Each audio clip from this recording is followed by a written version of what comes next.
Carbohydrates are like the body's favorite form of fast cash.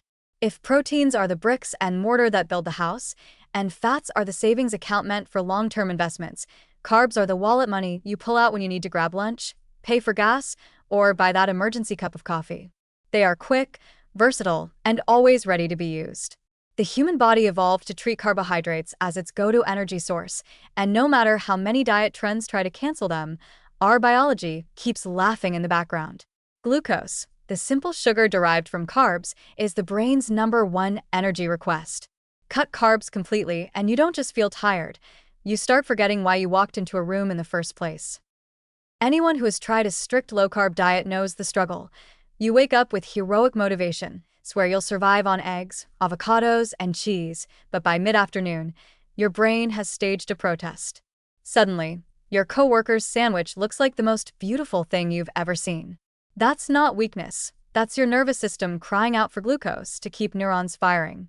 Cognitive performance thrives on a steady flow of carbs, and it's no coincidence that students cramming for exams instinctively reach for noodles, rice bowls, or a bag of chips. The brain doesn't deal in protein shakes. It wants quick-burning energy to handle mental marathons. The body, too, is built for carbohydrates. Muscles store glycogen, a carbohydrate reserve, so you can sprint, lift, or even dance without collapsing. Athletes know this instinctively, hence the famous carb loading before marathons or competitions. Imagine running a race on a fuel tank filled with only fats. You'd eventually make progress, but the pace would be more slow crawl than power stride. Carbs allow the body to perform with agility and endurance, giving us not only survival power but also the ability to enjoy physical life, whether that means hiking up a hill or chasing after a toddler.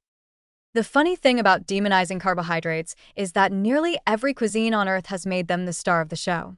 From Italian pasta to Indian chapati, from Mexican tortillas to Japanese rice, civilizations have been thriving on carbs for millennia.